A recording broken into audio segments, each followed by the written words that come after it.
Então, bom dia a todos e todas. Bom dia. Em primeiro lugar, dizer que foi uma tarefa assumida com muito carinho e muita preocupação de vir aqui contribuir com essa reflexão sobre o olhar das igrejas, sobre a realidade que gera pobreza e também sobre as práticas que buscam a sua superação.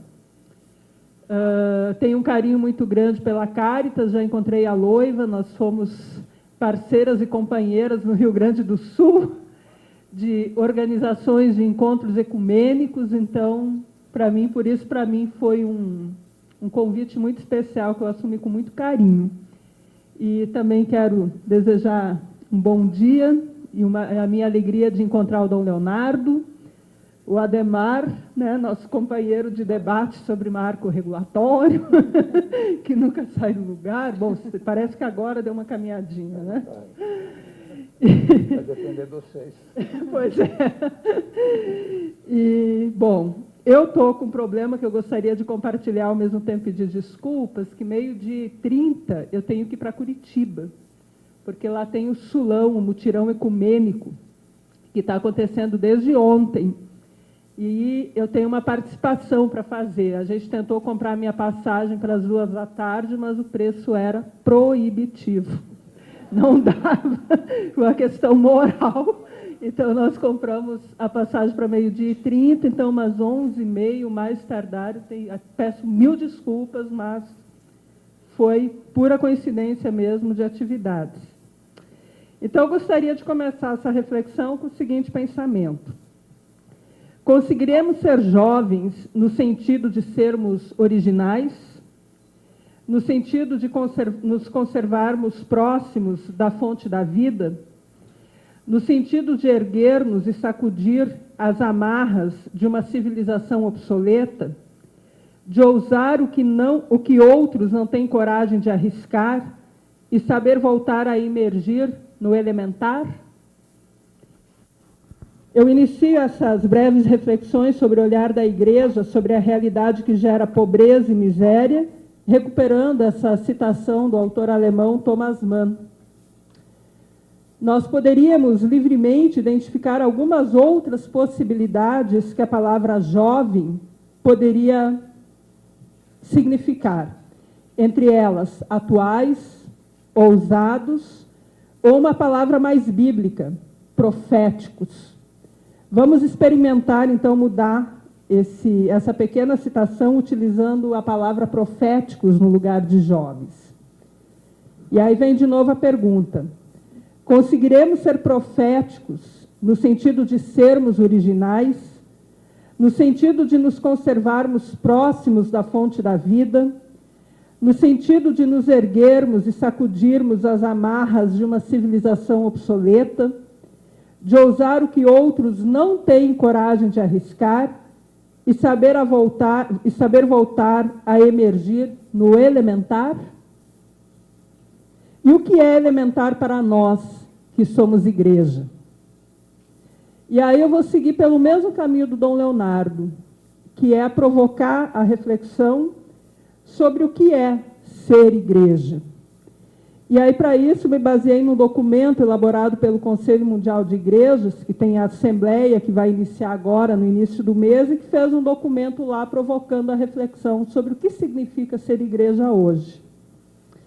E uma das primeiras questões que o documento recupera é que igreja tem a ver com missão. E ambas estão estreitamente relacionadas. Uma é a extensão da outra. Se formos à raiz do sentido de igreja e missão, nos daremos conta de que ambas, por sua vez, dizem respeito ao grande projeto de Deus para toda a criação. Trata-se da concretização do reino prometido por Jesus Cristo e manifestado através dele. Gênesis capítulo 1, versículos 26 a 27, apresenta a utopia desse reino. A história da criação nos remete ao grande sonho de Deus por uma humanidade plenamente restaurada e reconciliada. Poderíamos chamar isso de comunhão plena entre o divino e a sua criação, a koinonia, a harmonia perfeita. Acontece que o pecado e a desobediência humanas frustraram o projeto de Deus de plena comunhão. A desobediência e o pecado violaram a relação entre Deus, os seres humanos e a criação. E a koinonia, a harmonia perfeita, foi rompida. No entanto, Deus é fiel ao seu projeto, apesar do pecado humano. A história dinâmica da restauração da comunhão plena encontra o seu ápice irreversível na encarnação e ressurreição de Jesus Cristo. A igreja entra nessa história como corpo de Cristo. Ela tem o papel, movida pelo Espírito Santo, de dar continuidade à missão restauradora. Ela faz isso através do seu ministério profético e compassivo, tornando-se assumindo-se copartícipe de Deus na tarefa de curar o mundo, de tudo que agride o projeto de Deus. A busca por comunhão é, portanto, a nossa função. Nossa responsabilidade primeira é o que Deus espera que a igreja ofereça para a humanidade ferida e dividida. O mandato da igreja vem do próprio Cristo, que não apenas proclamou o reino, mas que também chamou homens e mulheres e os enviou, empoderados pelo Espírito Santo, a serem agentes de transformação. João capítulo 20, dos versículos 19 a 23. A ordem de Jesus: ide, fazei discípulas e discípulos de todas as nações, permite compreender o que deve ser a igreja, ou seja, uma comunidade de discípulos e discípulas que, por intermédio da pregação da palavra, do batismo e da celebração eucarística, deveriam orientar e convidar outras pessoas a serem partícipes do processo de resgate da comunhão rompida pelo pecado humano. Com Pentecostes, cria-se um vínculo indissolúvel entre a obra de Deus em Jesus Cristo, pelo Espírito Santo, e a realidade da igreja.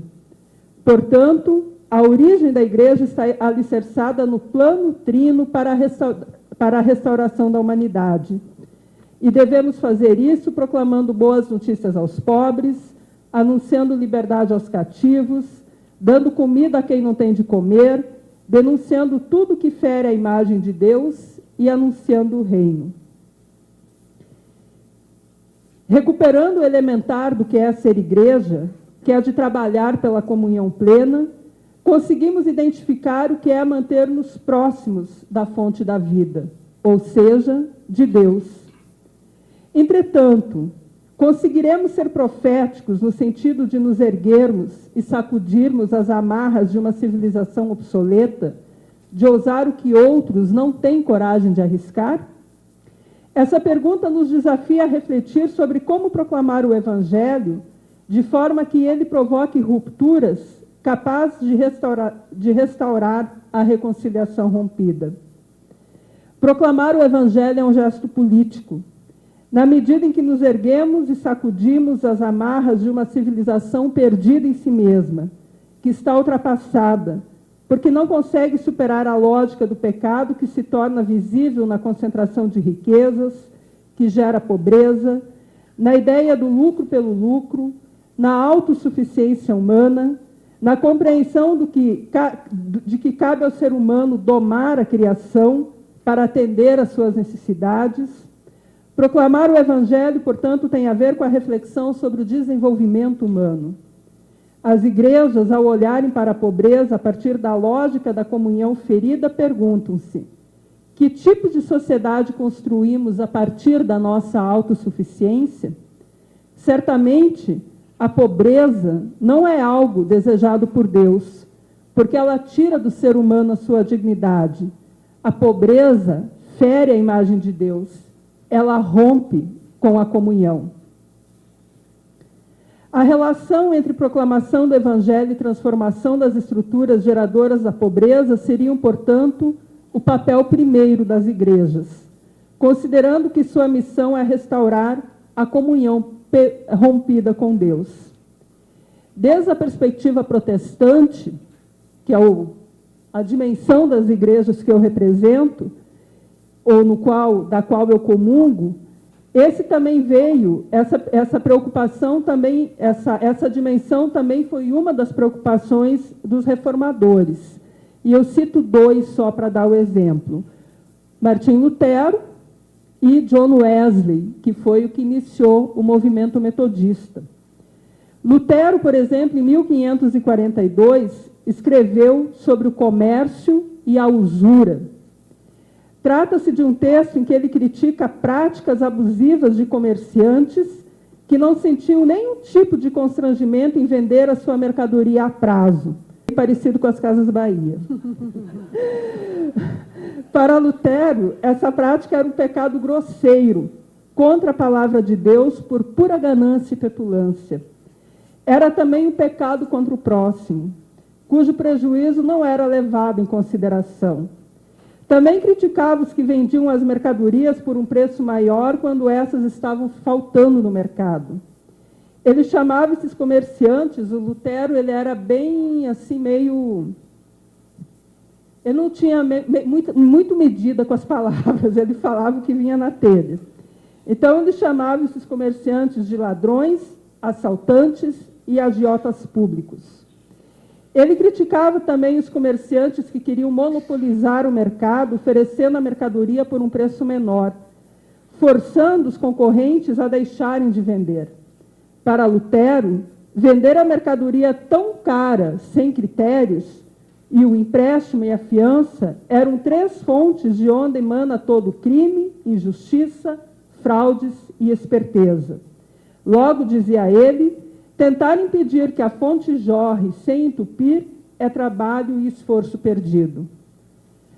Aí eu vou ler na íntegra um trecho de Lutero sobre essa reflexão. Para ele, esses comerciantes não merecem ser chamados de seres humanos e nem de morar entre a gente. Sim, não merecem ser orientados ou admoestados, uma vez que, nesse caso, a inveja e a ganância são tão desabridas e descaradas que a pessoa prejudica os outros mesmo através do seu prejuízo, para que, custe o que custar, fique sozinha de dona da praça. As autoridades fariam bem em tirar delas tudo o que possuem, enxotando-as do país. Na verdade, não haveria necessidade de relatar tais abusos, mas eu incluo para que se veja quanta malandragem existe nos negócios comerciais e para que todos saibam o que se passa no mundo e se acautelem contra essa categoria perigosa. Como alternativa, Lutero propôs a criação de um caixa comum, um caixa comunitário chamado de caixa comum.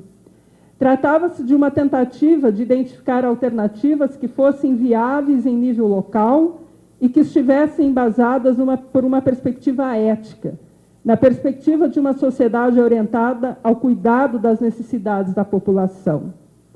Algumas despesas que seriam assumidas por essa caixa comum seriam o ministério pastoral, a sacristia, a escola, o cuidado com pessoas com deficiência, idosos pobres, cuidado com crianças órfãos e pobres, cuidados com pessoas sem casas, com migrantes, manutenção e construção de prédios, compra de cereais, a fim de evitar o preço abusivo em períodos de colheitas fracas ou o aviltamento dos preços quando a colheita fosse abundante. A administração do caixa ficaria a cargo de 2 comerciantes, 3 artesãos, 3 camponeses e 2 representantes do governo. Já para John Wesley, que iniciou o movimento metodista, ele também não deixou de refletir teologicamente sobre a responsabilidade social cristã. Desde o início, o movimento metodista, criado por ele, procurou articular as dimensões eclesial, educacional e social. As sociedades religiosas criadas pelo seu movimento transformaram-se em um conjunto de projetos que contemplavam casa de misericórdia que atendia viúvas, escola para meninos e meninas, assistência para enfermos, bolsa de trabalho e agências de emprego, cooperativas de crédito e agências de empréstimo, salas de leitura e igreja. Os princípios teológicos e pastorais de Wesley fundamentavam-se na comunhão comunitária, na corresponsabilidade na oração, na confissão mútua, no compartilhamento das experiências cristãs.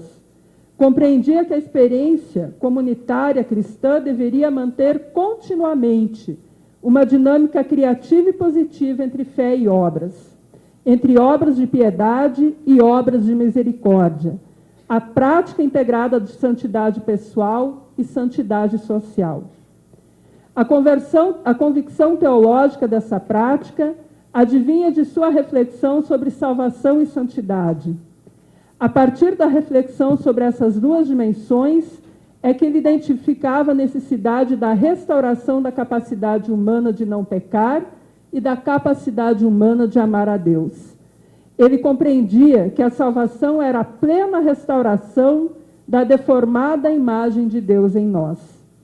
A plenitude da salvação é compreendida como amar a Deus. Esse alcance maior da graça em santificação e sua vitória nessa vida era identificada por Wesley como perfeição cristã. Para Wesley, o cristianismo é uma religião social, e afastá-la da sociedade significa tornar o cristianismo solitário. No Brasil, as igrejas protestantes, a partir dos anos 30, começaram a identificar a necessidade de maior interação com a realidade brasileira. Eu lembro que a maioria das igrejas protestantes tem origem com a imigração, como é o caso da Igreja Luterana, e a outra parte é resultado de agências missionárias de missão. Com isso, por muito tempo, as igrejas protestantes ficavam voltadas só para a sua comunidade de fé, sem dialogar muito com a realidade. No processo de maior identificação e aproximação com a sociedade local, um dos primeiros conceitos sobre o qual se reflete é o conceito que o Dom Leonardo também trouxe aqui, que é o da evangelização. Procura-se compreender a evangelização não como prática proselitista, mas como um caminho para o exercício da contextualização da fé na realidade social. Novas compreensões do conceito de evangelização foram formuladas. Estas iam no sentido de compreender a evangelização como um compromisso de tornar visível, através do serviço e do testemunho, o que Jesus realizou. Fazia parte das novas formulações de evangelização o questionamento das estruturas sociais e econômicas da realidade brasileira. A partir da fé, era necessário o engajamento em favor da transformação social. Nesse processo que vai sendo forjado, é a consciência ecumênica entre essas organizações. Nesse processo, o emocionalismo e a bibliolatria passaram a ser refutados. Tanto em um quanto em outro eram associadas as formas não muito positivas de praticar e expressar a fé. O contexto de efervescência na teologia protestante foi aprofundado com a reflexão e atuação do teólogo americano Richard Shaw, para quem a teologia deveria ser realizada entre os jornais e a Bíblia. As experiências de inserção social dos padres operários franceses passaram a ser incorporadas por jovens protestantes influenciados pela teologia do evangelho social, apresentada por Richard Shaw. O desafio que estava colocado era o de fomentar uma teologia que conseguisse ir além da influência dos missionários norte-americanos e incorporasse em sua reflexão a cultura brasileira. Essa abertura pode ser percebida no meio de algumas reflexões na época. Eu cito uma. O que temos feito pregando nas esquinas e agregando membros pode satisfazer ao rol das igrejas, pode aumentar a nossa porcentagem no processo do censo nacional, mas também pode significar a própria derrota da igreja num continente onde os problemas políticos e sociais são inteiramente descurados por essa mesma igreja. A perspectiva crítica da relação ao modelo de desenvolvimento em curso no Brasil nas décadas de 50 e 60 perpassou muitas das reflexões das igrejas. Na Igreja Episcopal Anglicana, por exemplo, um grupo de pastores emitiu um manifesto aos bispos e que reivindicavam um posicionamento da igreja em relação à pobreza. No documento, criticavam a dívida externa e os salários baixos da maioria dos trabalhadores e trabalhadoras brasileiros. Eles exigiam uma nova pastoral para a igreja. Na Igreja Luterana, a Igreja Luterana aprovou em seu concílio, em 1978, o documento Nossa Responsabilidade Social.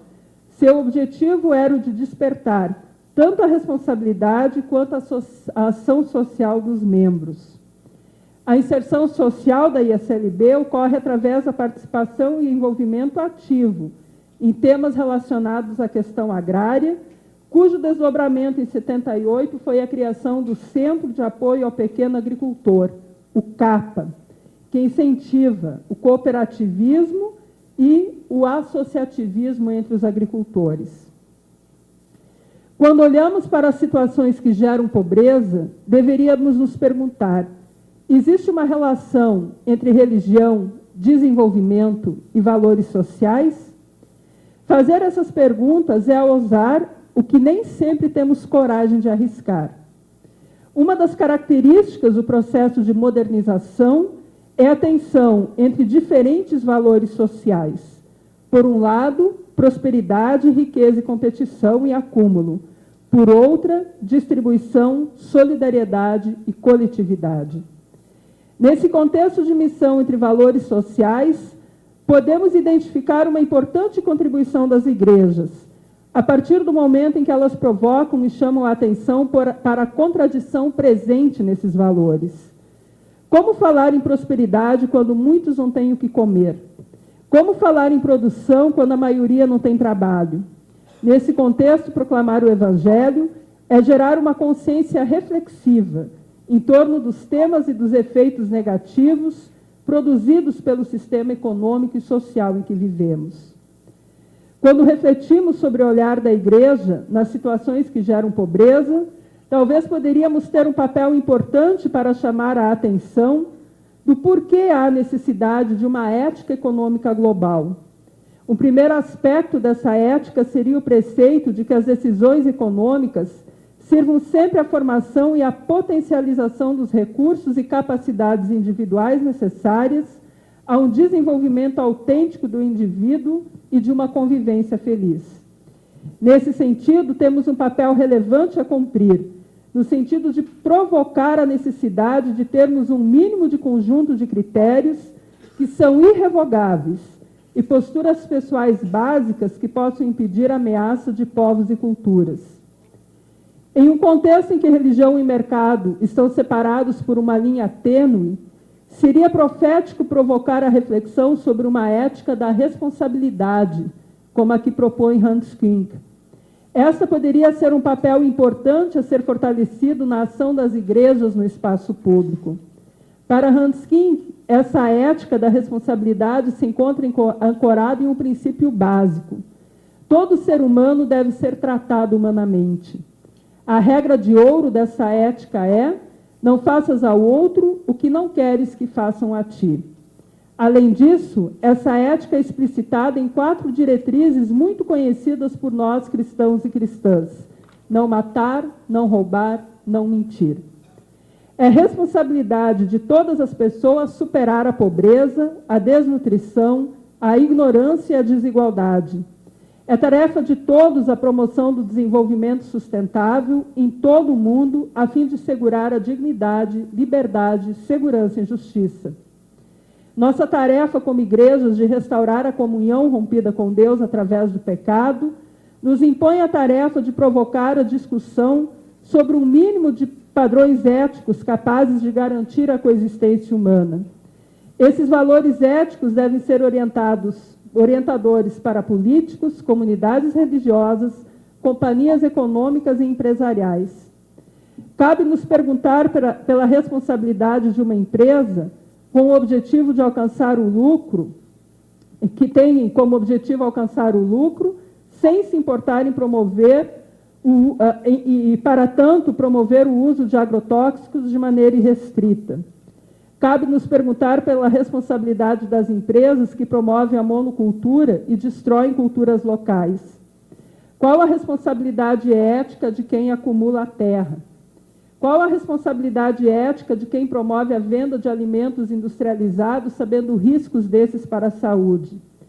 Como pessoas passam fome quando a produção de riquezas no mundo nunca foi tão alta? Nota-se que muitas empresas, seus proprietários e executivos, não conseguem reconhecer nenhum tipo de obrigação ética. Eles não se sentem responsáveis em produzir empregos, substituem cada vez mais as obrigações morais por preços e dividendos de ações. Desde uma responsabilidade, o bem-estar público se torna a lei suprema. O bem-estar público torna-se o critério balizador, rompe com a lógica da política sem princípio e do comércio sem moral, como dizia Gandhi. E aí, como um exemplo, eu gostaria de citar rapidamente uma experiência do CAPA, que é o Centro de Apoio ao Pequeno Agricultor, lá que no Rio Grande do Sul, conseguiu aprovar um edital do Programa Nacional da Diversificação em Áreas Cultivadas com Tabaco.